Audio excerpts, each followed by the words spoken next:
Welcome to the Nurse Shark Academy Show, a Baxter Professional Services production. Welcome to the Nurse Shark Academy Show, where we're experts in nursing and experts in business. I'm Tina Baxter, your host. The Nurse Shark Academy Show highlights nurse business owners and others in the healthcare field who promote entrepreneurship. Today's guest is Kathy Scalzo, and today's episode, how one nurse turned burnout into a new career in finance. If you had a piece of advice to give to a budding entrepreneur, what would it be? Don't give up. The only way to fail is to give up, and the money is in the follow-up. Like 95% of sales are made after the 7th follow-up, and most people only follow up 1 or 2 times. So if you can just keep following up, you're going to find success. Okay. All right. Keep following up to find success. And that is something that we, as nurses, break free and come feel the sun with the Nurse Shark Academy. Nurses, are you ready to break free from the grind and build something of your own? It's time to take your skills beyond the bedside and step into entrepreneurship. Join our free webinar, Break Free, the Nurse's Path to Entrepreneurship, where you'll learn how to shift your mindset, explore nurse-owned business ideas, and get the exact steps to launch your own business. This is your time to take control of your career and create a future you love. Seats are limited, so grab yours now. Join us at the nursesharkacademy.biz. Break free and come feel the sun with the Nurse Shark Academy. Hello and welcome to the Nurse Shark Academy Show. I'm Tina Baxter, your host. The Nurse Shark Academy Show highlights nurse business owners and others in the healthcare field who promote entrepreneurship. We interview nurse leaders and encourage them to tell their story. My mission is for you to own your seat at the table of nurse entrepreneurship, gaining the confidence, skills, and freedom to live your life on your own terms. You will dream big and expand your consciousness as an entrepreneur. Join us and support these wonderful nurse entrepreneurs and leaders. Today's guest is Kathy, and I'm going to say, is it Scalzo? Yep, perfect. All right. And Kathy has had 20 years as a postpartum nurse, and now she's transitioning into financial services and helping nurses get a hold of their finances. So welcome to the show, Kathy. Well, thank you, Tina. Thanks for having me. So I want to always start off the show by asking that important question, because I think it's so interesting to hear everyone's nursing journey. What made you become a nurse? Well, my sister is 17 years older than me. So she was a nurse my entire life, basically. So it's kind of followed in her footsteps. I always wanted to be like her. I thought it was so cool because she was a postpartum nurse and she took care of babies. So, oh my God, that's just something I always wanted to do. Okay. So you had that role model from your sister. What was it like going into kind of the same career path as your sister? And you mentioned she's 17 years older than you, so she was kind of like almost a second mom, probably. Yes, exactly. Yeah, it was great having her, because otherwise I would have had to start out in med surg. So she pulled some strings for me and got me straight into postpartum. Oh, that's awesome. That's awesome. Very, very beneficial for sure. Sometimes nepotism works in our favor, does it not? Yeah. Sure does. Yeah. So where did you go to school? I started out at San Diego State University. Only went there for 1 year. My mom was sick, and plus I had a boyfriend at home, so I was like always coming back home. So it was silly for me to be driving, back and forth all the time. So then I transferred to LA Valley College, and then I went to Cal State Northridge, and I also went to LA Mission College. But I graduated with my nursing degree from LA Valley College. Okay. So was that with your RN degree then? It was with an associate degree in nursing. Okay. So an ADN. Mm-hmm. Okay. All right. And so what was that like at your very first nursing job that you got into postpartum? What made you choose that specialty? Because I just love babies. I thought it would be really fun. Actually, I really wanted to do labor and delivery actually originally. That's why I originally went into it. But then once I did my my labor and delivery section in school, I'm like, I don't know if I really want to do labor and delivery. So postpartum was a safer choice for me. Okay. So what was your first job like when you first got on the unit? Oh my gosh, it was actually really horrible at first because they don't teach you anything about being a nurse in nursing school, or I didn't learn anything about being a nurse. No hands-on, most of the time we weren't even allowed to touch the patients. So it was all what I learned about being a nurse was on the job, and they expected me to know as soon as I got the job what I'm doing. So it was extremely stressful for the first year at least. Well, I want to say because everybody's, I hate to say this, but the schools are different depending on where you go. And so you'll have one program that has really great hands-on, and it depends on the nurses that are in the hospital if they're willing to train you. I remember being a student nurse on the pediatric unit, and those nurses would not let us touch the patients at all. They Right. didn't want to teach us anything because they were afraid that we were going to come and take their jobs. Oh, is And that what it is? yeah, it really was Never because heard of it like that. the hospitals were doing those things where they would lay off all the seasoned nurses and hire the new grads. And so that was going on at the time. And a lot of us were like, we just want to learn. It was so uncomfortable for us, but even so for our instructors, our professors. And so they let us know what was really going on. So it really depends. I have to say, for the most part, we got really good hands-on experience. And I know a lot of the students, and if you're listening to the show, you might have experienced this going through the pandemic. They kind of lost some of that of not being able to have that hands-on experience and then kind of got thrown out there. Yeah, I didn't think about that. I thought I had it bad, but that's really worse when you can't even be close to the patient at all, huh? Yeah. Yeah. And so I'm glad that you stuck it out. Me too. And you got your first job on there as a nurse, and I get it because I was a brand new graduate, first fresh out of orientation and thrown into becoming charge nurse. Oh gosh. When I say fresh out of orientation, I mean I was in orientation on second shift and I was charge nurse on third shift. Oh my gosh. That's I crazy. never left the unit Wow.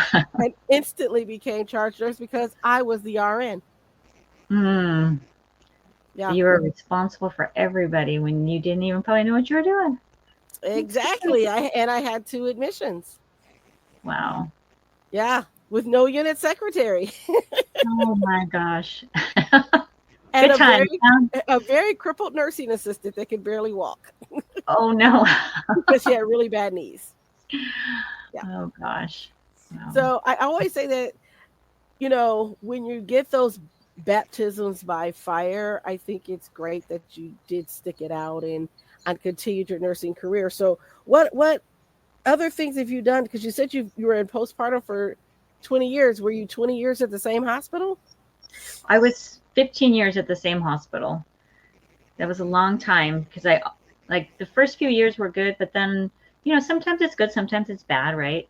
And I'm Mhm. thinking like, well, maybe it's better at a different hospital, but I always thought, well, the grass isn't greener on the other side of the fence. Probably it's just a different hospital. But then when I went back to school to get my bachelor's degree, because I was afraid they were going to start requiring it, and I wanted to make sure I didn't lose my job, so I went ahead Mhm. and got my degree, and the hospital was gracious enough to pay for that, which was awesome. But then I was only working 2 days a week instead of 3. So I had that extra time. So I went ahead and picked up a per diem shift at another hospital and realized, yeah, the grass is actually greener on the other side of the fence. So I ended up switching to that other hospital. But then, it became less green after a few years, same thing. So like Well, what happens a lot of times when you stay in a place a long time, um, you kind of know the routine and everything, and they they sort of cap you on how much you can make and how much you can grow. And so it's almost worth it sometimes to leave and come back, or, to, or change to do something different, just so you can get a new perspective. Yeah, for sure. Hmm. Yeah. Yeah. Nice variety too. Yes. I'm the type of person who needs variety, which is why I do all the things that I do. I get bored quickly if there's just doing one thing. Yeah. It's not my makeup. And I'm going to say, God bless you, those that work with babies, because my specialty is geriatrics for a reason. Not that I don't love children, I'm just terrified to treat them. What if something goes wrong? Yeah. That's why I didn't want to do labor. Like, there's too much that can go wrong with labor. So, Yeah. Yeah. I went to school with some midwife friends, and so they're like, "Oh, midwifery is lovely. It's wonderful, and every birth is different." And I'm like, "No, it's not." Unless something exciting happens, but you don't want something exciting to happen. So I'm kind of yeah. like, yeah, Yeah. put But me with still, like, geriatric. every birth is still a miracle. Like, no matter how many times I've watched a baby being born, it's like still, it's put me in awe. It's such a miraculous experience. I just decided that, you know what? I'm just not that one. And like I said, it's kudos to people who really enjoy that. My cousin was an OBGYN till he retired. And I spent 2 weeks with him. And that's when I knew that this was not for me. Well, I good need thing you someone don't like to really be in labor. If you're going to wake me up at 3 a.m., you better be having a baby. That's all I got to say.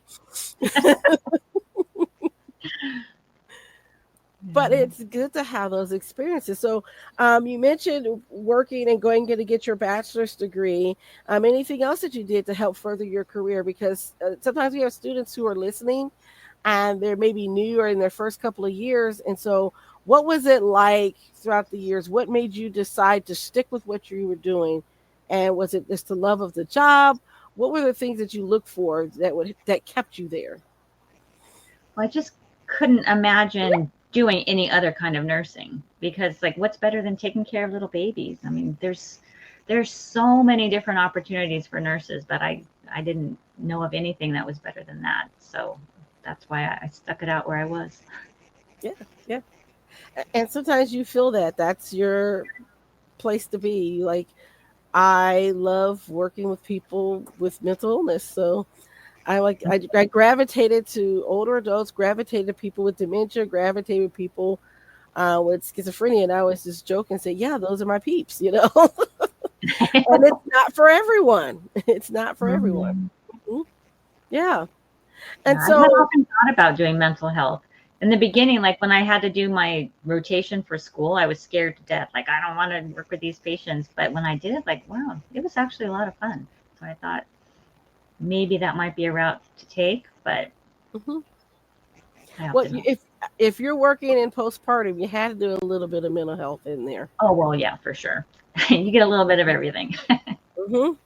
Yeah, yeah, and a Mhm. lot of family dynamics. Yes, Yeah. So, for can you sure. tell me one time that you could think that was like your best patient experience? My best patient experience. Um, I don't know about anything necessarily specific, but my favorite part of it is when the dads are so involved in taking care of the baby and wanting to learn everything. It's just so sweet to see the dads all involved because some of them, it's a cultural thing too, depending on what culture they're from. They Hmm. have different ideas about what the dad should do. So it was just so much more fun to watch the dad involved instead of, the dad just maybe not even being there, or if he's there, he's not even interacting with the baby. So I Well, just love educating fathers. well, that's so interesting because a lot of the times when I speak to nurses that are working in postpartum, the focus is on mom and baby, but dads do get forgotten. So maybe another thing you could do is to develop a program just for dads. Yeah, that's not a Yeah, bad idea. just things that maybe they never would have thought to ask, but make it a safe environment so that they could ask those Mhm. things and help build their confidence that they're able to help take care of baby, particularly if there is a bad outcome and they suddenly are now a single dad. That may be important. Oh yeah, definitely. Yeah, that's something to think about. And hopefully somebody listening on here will be like, hey, that's a good idea. I'm going to No, build a business on that. that might be a good business for you too. A little side hustle there. I had to focus. I have found myself in the past, like going in too many directions at once. I'm like, I Yep, just got to focus on one thing. exactly. So Yeah. did you what made you decide then to switch over to going into financial world? What made you go there? Because that's so different from taking care of babies. Yeah, it definitely is. Because I was just so incredibly burned out. Every time I went to work, all I could think was how much I did not want to be there anymore. So I talked to a friend of mine about it, and she's like, well, you already help people, so you'd be really good at financial services because it's just another way to help people. I'm like, you're absolutely crazy because I know nothing about finances. It makes no sense. So, every time I talked to her, she'd say a little something. And then she invited me to this meeting with her company. I'm like, I don't want to go to this meeting, but she's my friend. I'm just going to go and support her. So I went and I actually liked it. Like, they actually helped people with their retirement, and the energy in the room was really great. And the CEO of the company was a nurse like me. So I'm like, oh, maybe I can do this. So I went ahead and got my life insurance license and joined that company. But it wasn't really all it was cracked up to be, because once I got in, it was just recruit, recruit, recruit. Like, I don't even know what the business is really, so I don't really know that I'm going to want to recruit people to it. And then it was all about calling all your family and friends and ask them to help you. Like, of course they'll help you. If they don't help you, then they're probably not really your friends. Mm-hmm. Don't worry about what anybody says. And then I'd ask about the products. I want to learn, I'm selling these products. I should know what I'm selling, right? Oh, don't worry about it. You don't need to know. Just copy my words.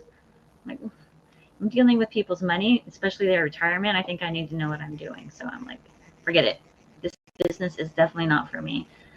So then I was just trying to figure out what I wanted to do when I grew up, because I knew that I just did not want to be a nurse anymore. So I was dabbling in some different network marketing companies. And then I met somebody at an online networking event who told me about the infinite banking concept and suggested I read the book, Becoming Your Own Banker, which I did, and completely changed my life. Like, That's good for you. why didn't I know about this before? And everybody needs to know about this. So become obsessed, basically. Okay.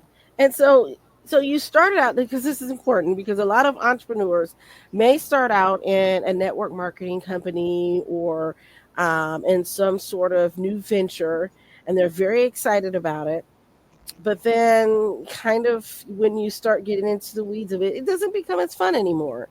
And so there are some pitfalls when you're looking at business ventures and what would be best for you. So how did you navigate um, that situation where you weren't feeling as comfortable with that company, and what made you decide to go on and do something different? Go on to something different from the company that I originally did financial services with. Yes. Uh-huh. Yeah, because I actually, before I think the reason why not the reason why I got burned out, but the reason why I was realizing that there was something more than nursing is because I actually got into a network marketing company only because I saw a post on Facebook about this product. It's a nutritional product that gives you energy. It gives you this, that, the other. I'm like, if it gives me energy, then I'm trying it. I'm going to try anything, because I was just a zombie. I worked 12-hour Mm-hmm. night shifts, so I was just walking around like a zombie the rest of the time, not having time for my kids, always just telling my kids I'm too tired, I'm too tired. So I started taking that product, and it completely changed my life, gave me so much more than energy. Like, the trees were greener and I couldn't wipe the smile off my face. So of course I was telling everybody about it. So I learned that you can actually earn income in a different way than pension Yes. and spend clock. So then I felt like my job was actually getting in the way of my business. That was my excuse. I'm like, I'm not able to go do the things I need to do with my business because I have to work. So I'm just gonna quit. So I quit. Okay. And then the business is not so much fun. When you're changing people's lives with a nutritional product, you just really want to help them. But when you have to do it because you have to make money, it's not so much fun. Yes. Especially, with all the personalities and drama that you deal with, with the team and everything. So I'm like, this isn't for me. So that's why And it happens in any entrepreneurial adventure. You start off, it seems, you get excited, but then when it becomes, hey, if I don't work, I don't eat, then it yeah. becomes, so for some people, a chore, right? Mm-hmm. And so I always tell people, if you want to start your business and start growing, then keep your 9 to 5, start small and grow slowly. And that way, when you have to depend on your business and your time ready to let it go, you're in a much better place than feeling desperate and you're calling all your friends, please buy my product because I have to make the mortgage this month, right? Right. Yeah. That doesn't feel good. And there are ways to do sales without having to feel salesy or icky or anything like that, that you take it from an approach of helping, which nurses naturally do. Mm-hmm. So how did you get started doing exactly what you're doing now? And tell us a little bit about your current business and what you're doing. Well, when I met that person at that networking event who told me to read that book, Becoming Your Own Banker, I did that and changed my life. So I joined her and her company because it was just selling different kinds of life insurance products. But then I didn't really like the multi-level model for financial services. I think it's fine, for other network marketing things. But as far as financial services, I didn't feel like that my pay should be based on how many people I recruit. I felt like it should be based on my own production. So that just wasn't a good fit. But then I found through it, it's a long story where I got to where I am now with the company, but I'm just so aligned with the company that I'm with now. And I just have such a passion to help people realize that they don't have to be letting the banks earn all the money off the money that they leave there. They don't have to stuff their money in these retirement accounts for the future just to get penalized to use their own money. And to, I was saving in that 403B for 20 years because I wanted that tax write-off mostly, but it wasn't really a tax write-off. It's just a tax deferral to pay at an unknown tax rate in the future. Exactly. So once I realized that there was another way to save for the future and then be able to leverage my money for the future to finance my current life, I just, had to spread the word. And so if nurses were wanting to talk to you about this concept of being their own banker, how would they get a hold of you? And they can find me on LinkedIn. It's my LinkedIn profile ends in Kathy-Scalzo. And we'll be happy to put that in the show notes so that people can get in touch with you. Do you have like any programs or trainings or anything coming up that people can come to? I just recommend checking out the YouTube channel, Life 180, and also the Nelson Nash Institute on YouTube to learn more. And definitely read the book, Becoming Your Own Banker. All right. Okay. All right. So I'm going to ask you this last question. If you had a piece of advice to give to a budding entrepreneur, what would it be? Don't give up. The only way to fail is to give up. And the money is in the follow-up. Like 95% of sales are made after the 7th follow-up. And most people only follow up 1 or 2 times. So if you can just keep following up, you're going to find success. Okay. All right. Keep following up to find success. And that is something that we, as nurses, we're good to do that with our patients, but not so good to do that for ourselves. So I really appreciate your time and your advice for us. We've had a wonderful chat with Kathy. Don't forget to go to her LinkedIn page or go to the YouTube channel Life 180 to learn more about what she's doing and how to be your own banker and take care of your finances as a nurse, and entrepreneur. So thank you for coming. And this will end our program today. If you are listening to us uh, through Podbean or wherever you get your podcasts, leave us a like or a comment. We would greatly appreciate that. If you want to become a patron of our show, you'll get behind the scenes episodes and special episodes with guests that will be talking about how to build your business and how to further your business as entrepreneurs. And we'll be having some special content available for our patrons that you can get for that through our Podbean account. And then also, if you're watching us from YouTube, please don't forget to like and subscribe. Hit that notification bell so that you know whenever we have a new podcast episode come out. Thank you for listening, and see you next time. Ready to turn your nursing skills into a thriving business? At the Nurse Shark Academy, we give you expert strategies, real startup guidance, and the support to go from employee to empowered entrepreneur. Join us and build the nurse-owned business of your dreams. Start today and join us at the nursesharkacademy.biz. Thank you for listening to the Nurse Shark Academy show wherever you get your podcasts or watching us on YouTube. Don't forget to like and subscribe, and don't forget to hit the notification bell so that you'll know when all of our episodes come out. If you want further information, you can contact us on the nursesharkacademy.biz.